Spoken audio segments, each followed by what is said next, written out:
L'Hérault fête la bio, c'est à Prades-le-Lez avec Bénédicte qui est une habituée maintenant chez nous. On rappelle que tu es chargée de promotion, de communication et distribution du Civam Bio 34. On va pas revenir sur ce que c'est que le Civam Bio 34 parce que on a un petit peu maintenant l'habitude, quoique des fois une touche de rappel ça peut faire du bien. Là, on va parler plutôt de l'Hérault fête la bio. C'est une fête qui a lieu chaque année, chaque saison. Et d'où la complexité de faire un petit peu à chaque fois, comme c'est une fête récurrente, d'apporter de la nouveauté. Oui, tout à fait. Donc, c'est la 14e édition de cette fête bio qu'on organise depuis plusieurs années maintenant au domaine de Restinclière à Prades-le-Lez. Et de quelques années, effectivement, on essaye de mettre en avant une thématique justement pour qu'il y ait un peu de nouveauté. Et cette année, la thématique, c'est le jardin nourricier. Le jardin nourricier. Alors, ça, c'est la thématique, on va dire, globale pour cette saison-là.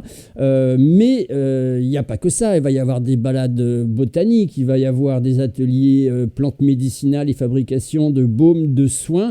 Là aussi, la recherche de nouveaux ateliers, c'est une question qui se pose régulièrement.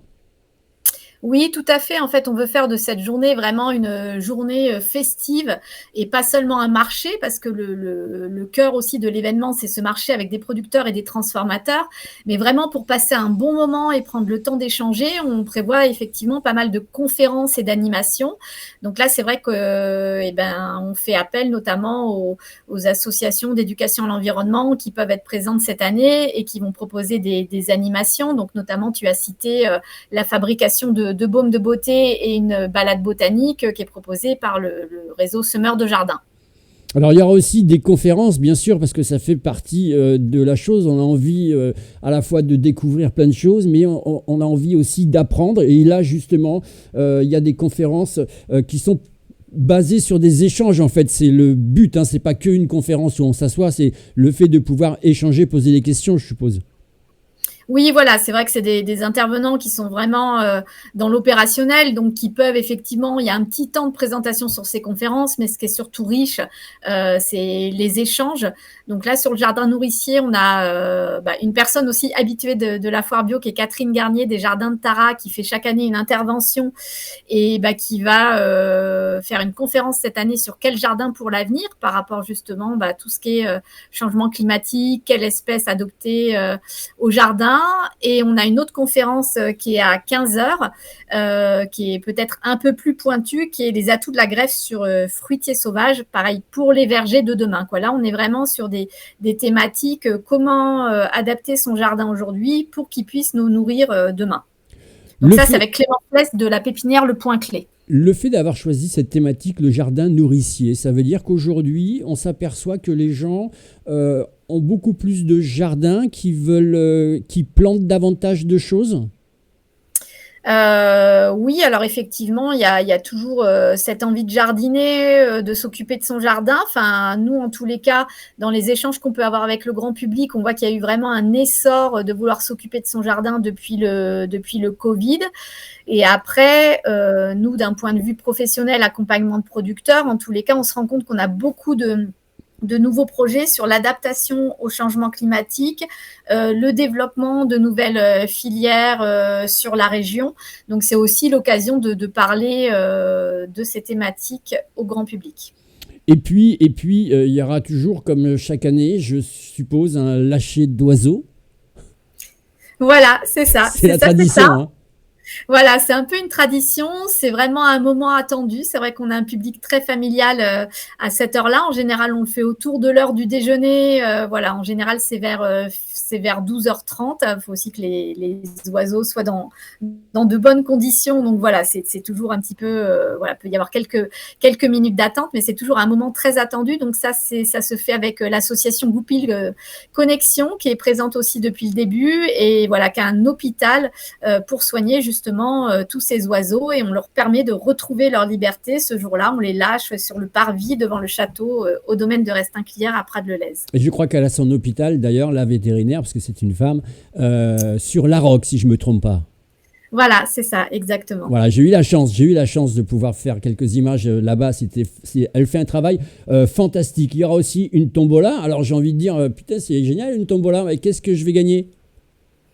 Alors, une tombola, justement, ce qu'on veut mettre en avant dans cette tombola, c'est les produits des producteurs et des artisans transformateurs qui sont présents sur l'événement. Donc, c'est vrai qu'à tous, on leur demande de nous faire un cadeau, un don justement pour cette tombola. Donc, en fonction des dons qu'on obtient le matin de nos exposants, on fait un ou plusieurs paniers garnis avec des produits à gagner. Donc, il y a toujours un vif succès. Les gens sont toujours contents du coup de pouvoir retrouver chez eux les bonnes saveurs des produits bio de l'Hérault. Et tout au long de la journée, il y aura bien sûr des ateliers pour les enfants et des ateliers pour adultes et des ateliers pour tous. Alors c'est bien d'avoir fait les ateliers pour enfants. Est-ce qu'on s'aperçoit qu'il y a de plus en plus d'enfants qui sont intrigués, intéressés?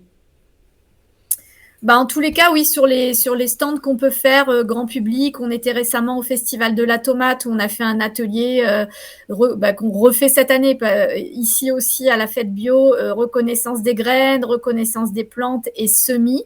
Il y a toujours un vif succès, il y a toujours beaucoup d'enfants sur le stand. Et c'est vrai qu'au cours de l'année, on intervient aussi beaucoup dans les écoles où on fait venir des producteurs dans les écoles, où on prend aussi des enfants des écoles qu'on fait venir sur les exploitations agricoles pour échanger avec les producteurs et aussi parfois cueillir des fruits. Donc ça plaît énormément. Et voilà, on se dit qu'il y a des belles choses à faire aussi avec le jeune public.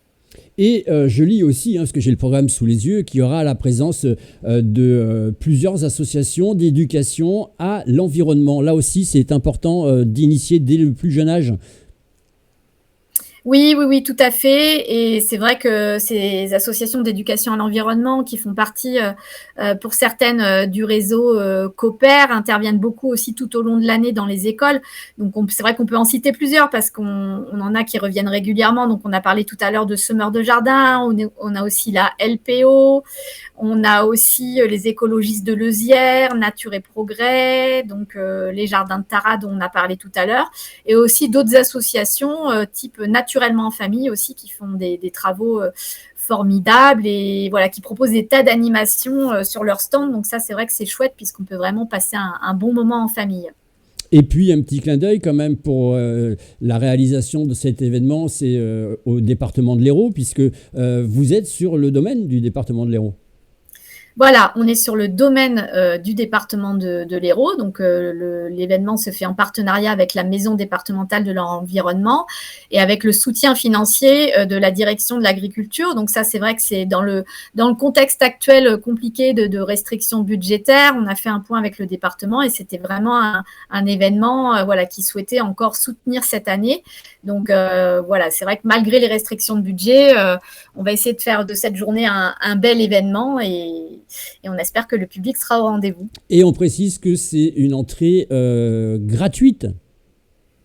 Oui, voilà, donc ça c'est un petit peu le principe, l'entrée, tous les ateliers, voilà, tout est vraiment gratuit pour participer à cette fête. Après, les gens effectivement peuvent choisir d'acheter, mais comme sur tous les marchés, des produits auprès des producteurs, des artisans transformateurs, ou même de déjeuner sur place. C'est vrai que ça c'est important aussi à signaler, c'est qu'on a des stands de restauration, donc on peut vraiment prendre le temps de se poser à la journée sur ce beau domaine de Restinquilière. Mais voilà, en tous les cas, l'entrée est gratuite et tous les ateliers sont gratuits.